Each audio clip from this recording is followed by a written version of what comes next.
Hello everyone, and welcome to Whitetail Driven Solutions YouTube channel. We are bringing you tips, strategies, and tactics to help you and your property be more successful. We not only invite you to subscribe to our channel, but also hit the notification button to be notified when we release new videos. Now, I'm not sure if a lot of hunters that watch these videos in this channel have ever experienced the power and the thrill of hunting a property that is designed and fit to access a stand location from the side on a line of movement, a line of travel. As in my background as a guide, this is something that you learn real quick, is being able to access a property and hunt a property that you do not have to cut the line of movement or disrupt the line of movement is a huge, powerful tool. Having that experience has tied into, tying that experience that I've had in the past, tying that into now into in a design and a buildable aspect of these properties. I love putting these properties together with side access. Now, I get a lot of questions like, how do I always access my stand locations from the side? I can't possibly do that. On a small parcel, it's very easy to do. The problem that you run into is on the larger parcels where there is larger food destination feed locations on your properties that you have to work around.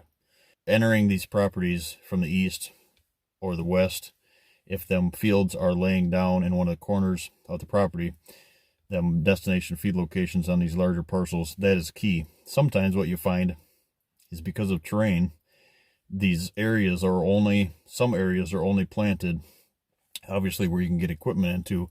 So what that creates is it creates some internal destination feed locations on these larger parcels. That's the trick that you run into. A small parcel, to me, is easier to create side access. So before you start doing your habitat improvements or corrections or adding on to your habitat that you have now, make sure that you don't overlook the side access to these stands. I'm speaking of side access to stands that are bow stands and rifle stands. Both of them look very powerful at this, or very long at this, to see the power of accessing these stands from the side.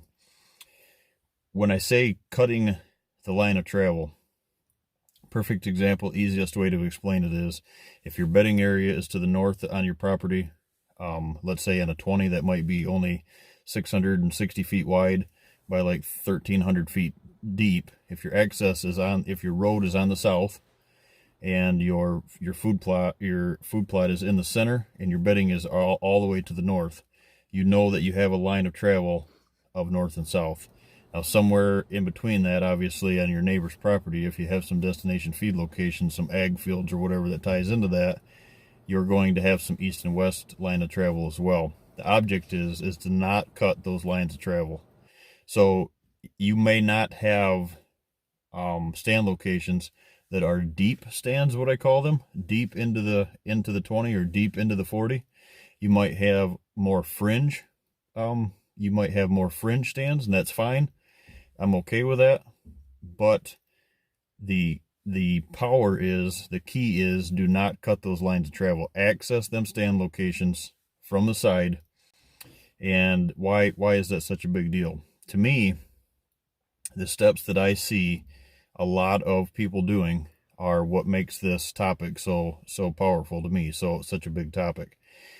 If you access these stands from the side, you'll never cut that line of travel. If you never cut the line of travel, you do not have to worry about a deer cutting your boot tracks.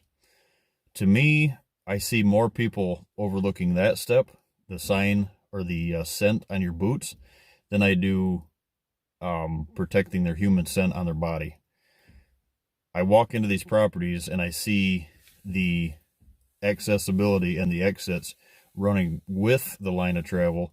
So you not only have just a short time of cutting a trail, you're coming in from the south, let's say, The deer are running up and down your line of your line of movement to and from your stands, and they have all that time to smell your boot tracks. Now, if you're in the stand and your wind's right, that's great, and you're using we use the product No Scent. Strongly recommend it. I think it's the best scent elimination product on the market.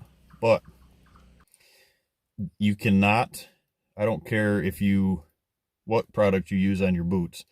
If you do what a lot of hunters do, they wear their boots to the gas station, they wear their boots into the inside of the gas station on the polished floors. Our boots, when they leave the tote from the truck, they do not hit anywhere else besides the back of the truck and from the tote to the tree stand and back in the tote. That's as far as they go. Them rubber boots never expose to a polished floor, a gas station, anywhere. They're in that back in that tote. That's where they stay. So I think that's a huge step that a lot of hunters overlook, which makes this topic of side entrance and exit, side entering your stands from the side, huge, powerful. So on a square 40 or a 20, let's say, you have to have access. The more access you have around that property from the perimeter, the better.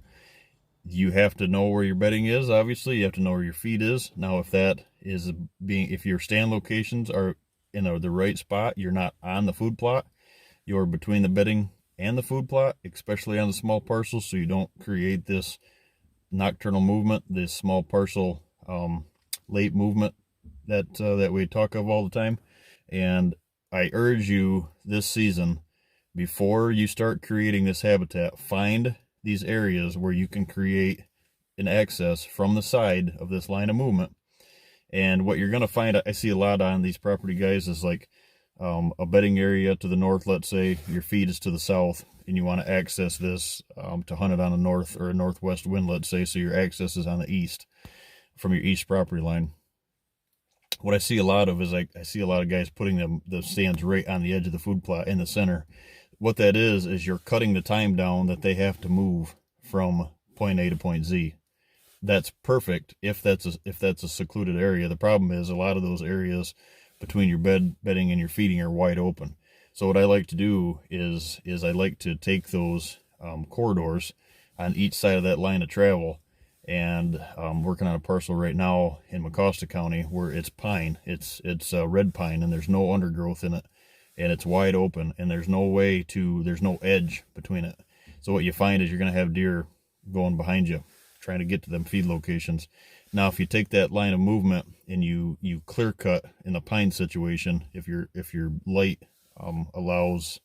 if your area allows to get that daylight to the floor, clear cut those areas from the bedding to the feed location, both sides of that corridor, both sides of that line of travel. And what you're going to find is that's going to thicken up. That's going to create a line of edge or line, creating that travel corridor, thickening it up. And the deer, like we always say, they're a creature of edge. They will use that point on both sides.